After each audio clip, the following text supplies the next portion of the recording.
Nicholas II was the last Tsar of Russia. With his wife Alix of Hesse, later Alexandra Feodorovna, he had 4 daughters, Olga, Tatiana, Maria and Anastasia, and 1 son, Alexei. This video will focus on his daughters.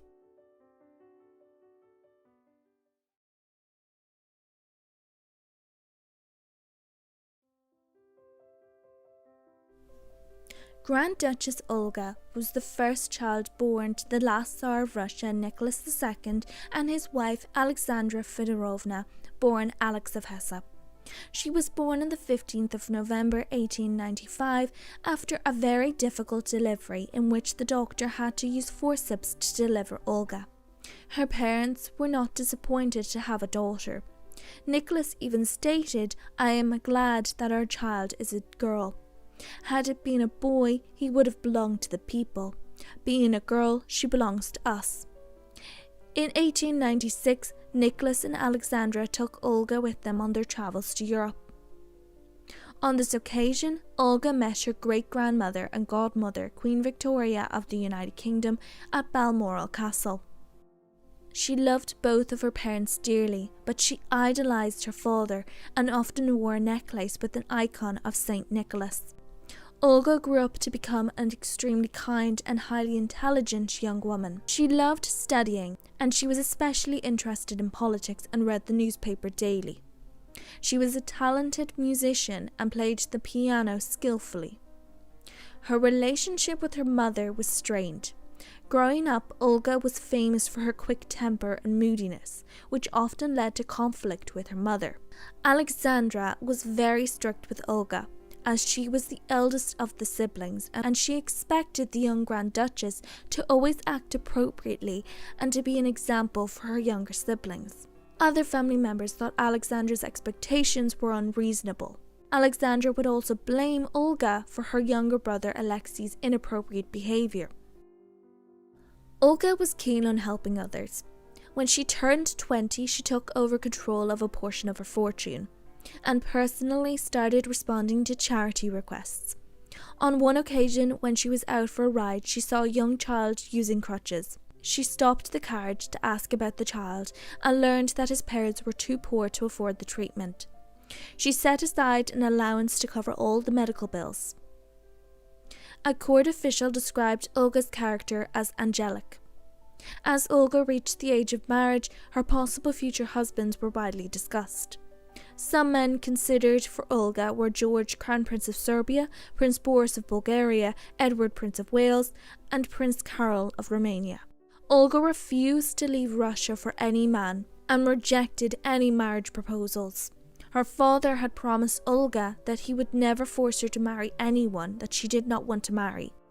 Olga and her sisters were always surrounded by guards, and in late 1913, Olga fell in love with one of them, Pavel Uranov. She knew that she would never be able to marry him.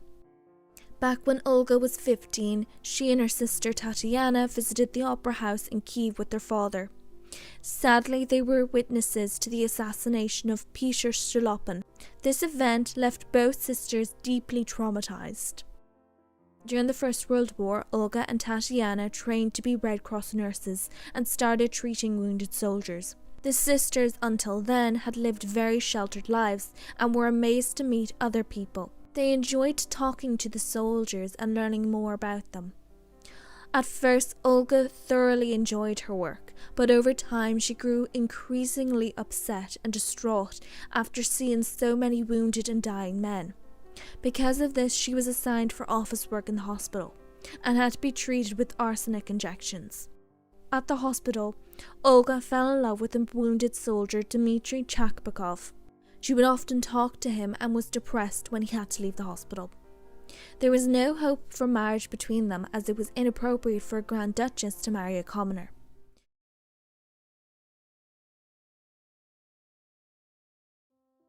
Grand Duchess Tatiana Nikolaevna of Russia was born on the 10th of June 1897. Her birth was difficult, and her mother relied on chloroform to get through the birth and was unconscious during the birth. The doctor used forceps to deliver Tatiana. Alexandra woke up to worried faces and knew what had happened. She had given birth to another daughter instead of the awaited heir. Though her parents were disappointed by her sex, they loved her dearly. Tatiana was close to her older sister Olga. Together they were known as the Big Pair. They shared a bedroom in which they slept on camp beds without pillows. This was due to their parents wanting them to grow up as simple as possible. When Tatiana was asked for her name, she never added her style nor title, and always called herself Tatiana Nikolaevna. Tatiana is said to have resembled her mother the most, not only in looks but also in personality. Just like Alexandra, Tatiana was deeply religious and always had a Bible with her to read.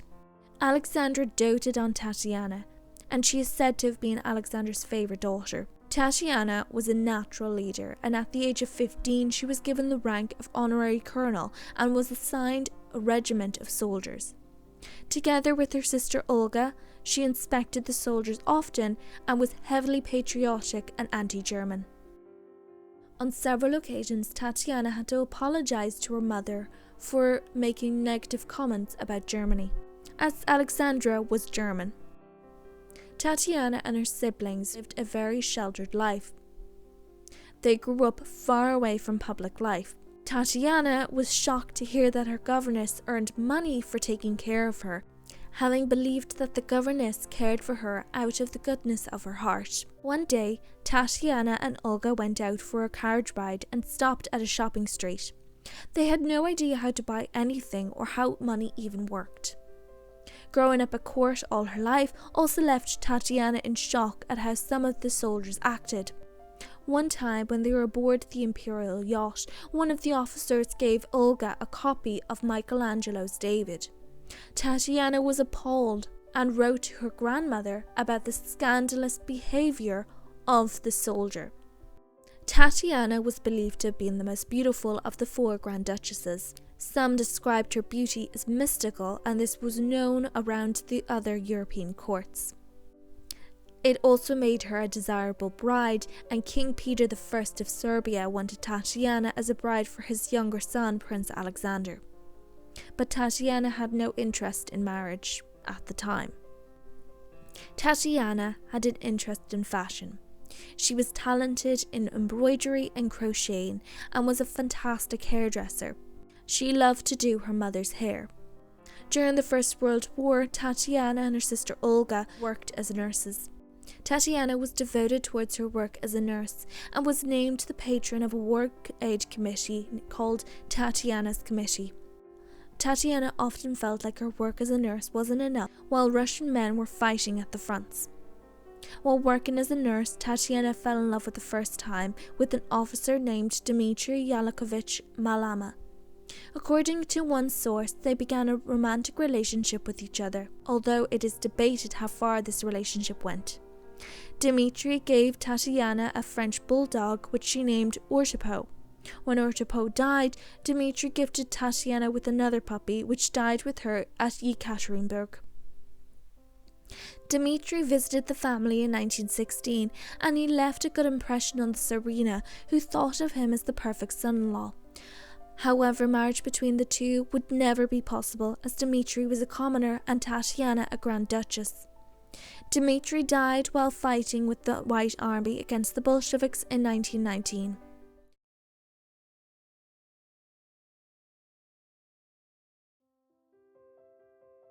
Grand Duchess Maria Nikolaevna of Russia was born on the 26th of June 1899.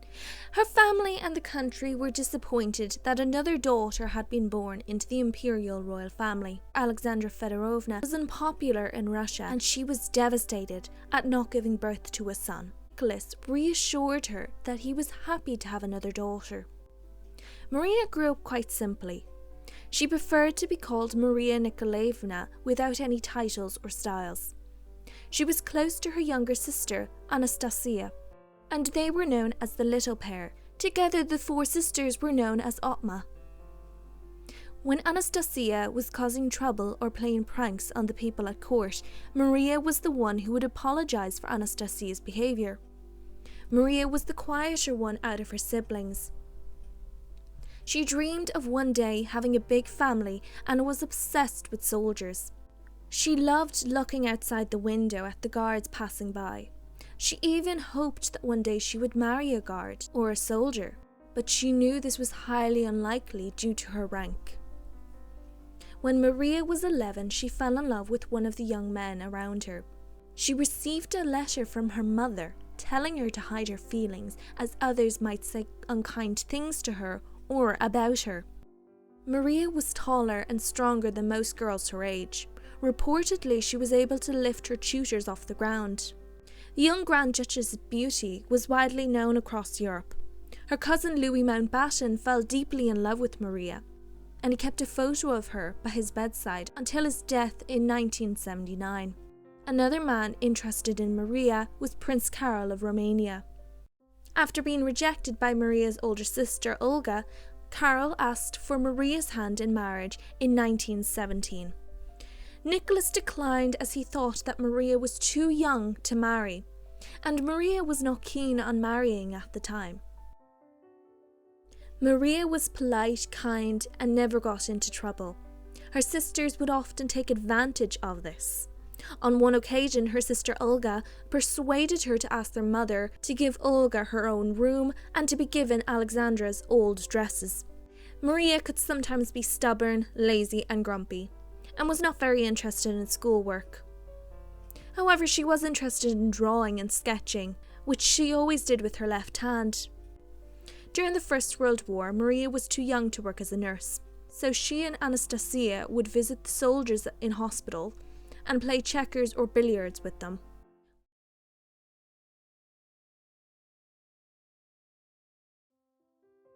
Grand Duchess Anastasia Nikolaevna of Russia was born on the 18th of June 1901. Disappointment at her birth was not hidden by anyone. Alexandra Feodorovna was devastated. Nicholas could not hide his disappointment any longer and went for a long walk before visiting his newborn daughter for the first time. Anastasia and her siblings were raised as simply as possible. They all slept on camp beds with pillows and took cold showers in the morning. Anastasia resembled her mother's side of the family more than her father's side. She was not as tall as her other sisters, and she was way less concerned about her appearance. Often she would eat food in public with her gloves still on. Out of all of her siblings, Anastasia was the most energetic. She would often climb trees and refuse to come down. The Grand Duchess did not follow rules and would often make witty remarks that could hurt people. Her pranks were well known in court. Most of the time they were funny, but sometimes they went too far. One time, when it was snowing, Anastasia rolled a rock into a snowball and threw it at her sister Tatiana, knocking her to the ground. Anastasia wasn't always in good health. She suffered from painful bunions and had a weak back muscle.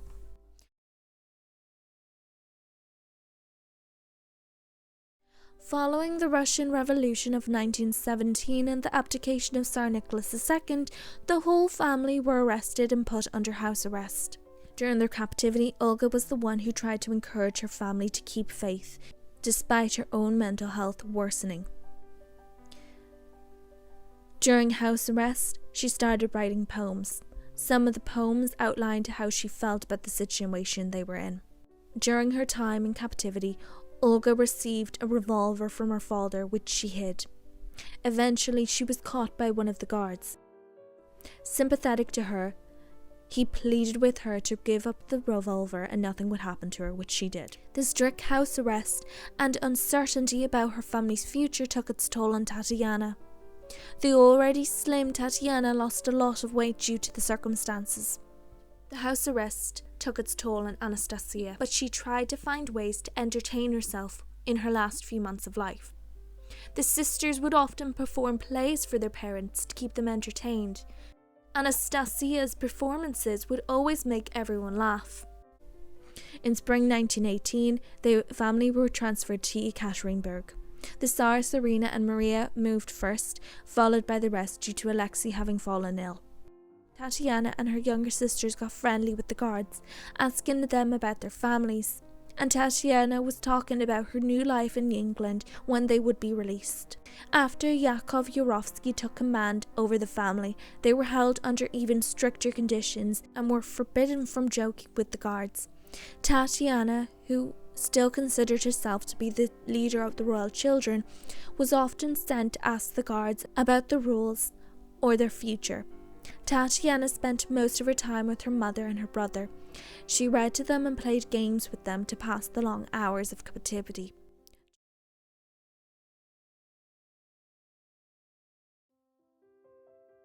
On the night of the 16th of July 1918, the family were awoken and taken to the basement. 2 chairs were given to Alexandra and Alexei to sit on. Sometime later, in the early hours of the 17th of July 1918, Yakov Yurovsky, the chief executioner, entered the room and read them their death sentences. The Tsar, Tsarina, and their 2 servants died immediately. Maria tried to escape through the doors at the rear end of the room, but they were locked. She was hit by a bullet in her thigh and fell to the ground next to her sister Anastasia. Olga and Tatiana crouched against the room's rear wall, clinging to each other and screaming for their mother, who was already dead by this time.